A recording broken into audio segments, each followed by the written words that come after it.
If you have fine locks, or you're experiencing thinning, or you're a loctician or someone just wanting to learn more about how to handle or do standard retwists on fine locks, this video is for you. Hi you guys, welcome back to Locked In Haven. Today I'm going to be showing you guys how to do a standard retwist on someone with fine density hair. There's not a major difference except for just awareness around when you're doing it. This client actually had concerns of thinning in the front part of her hair, so this will be a part 2 video. And the next video I'll be showing you guys how I reattach, repair, and reconstruct thinning locks in the front of her hair. So make sure you guys like, share, and subscribe so you guys can keep up with this client's journey.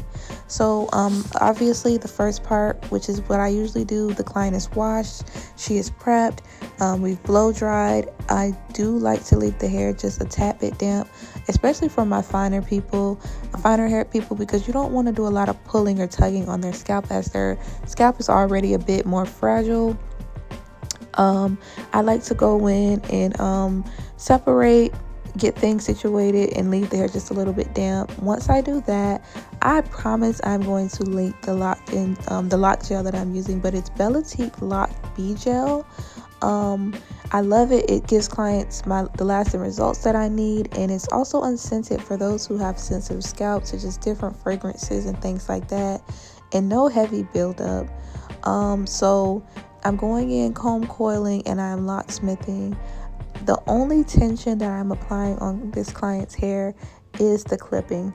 I know a lot of people have concerns about that tension sometimes, and honestly, it really isn't that big of an effect on the locks.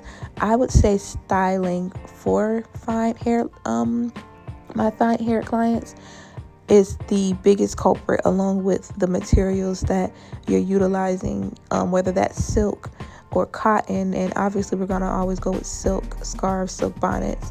But the tension that I'm applying is actually going to help the lock itself set better. Also with clipping placement is very important.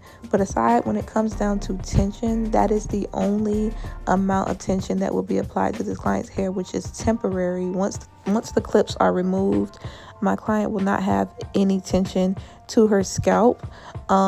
Styling for me with this type of hair density needs to be very minimal.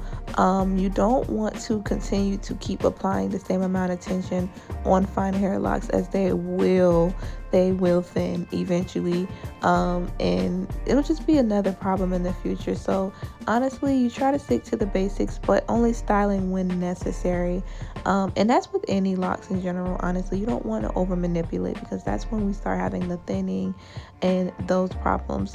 When I do place clips on my client, I try to keep it through. If you guys can kind of see on this part of how I place it, I'm going in and then I'm utilizing, it's like a split between these clips. There you go. And you're placing it just right on top. You don't have to go too crazy with that. Some people use clips, some people don't. Do with that what you will, but I do like using clips, as I feel like they keep everything in place for me and keep things organized and detailed. So this client, I did the comb coil, locksmithing, and then clipping. And since my client was experiencing so much thinning in the front of her locks, I had her bring her entire home kit, which is this little box you guys might be able to see in the video, sitting in front of her. I feel like I needed to figure out what was causing the thinning. I mean, aside from the things that she was using that I found in this box, she also mentioned that she was covering it up. She was twisting it a lot when it would get frizzy, because she would go to church often and she just wanted her hair to be clean. And I can't blame her. I really can't blame her. But I decided to film a minor little video, as you guys can see, of some of the stuff that she was utilizing for maintenance at home. Not all of it was bad. There was some silk in there, but once going through her home care box, I was able to see the culprit, which was the materials she was using and how often she was pulling pulling her hair up and how much weight was being pulled on that front part of her locks.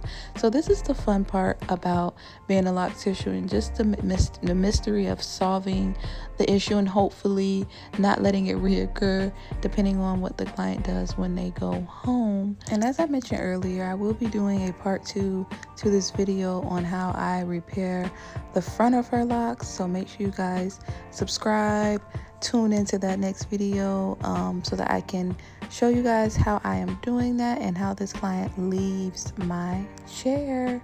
Thank you guys for watching. Bye.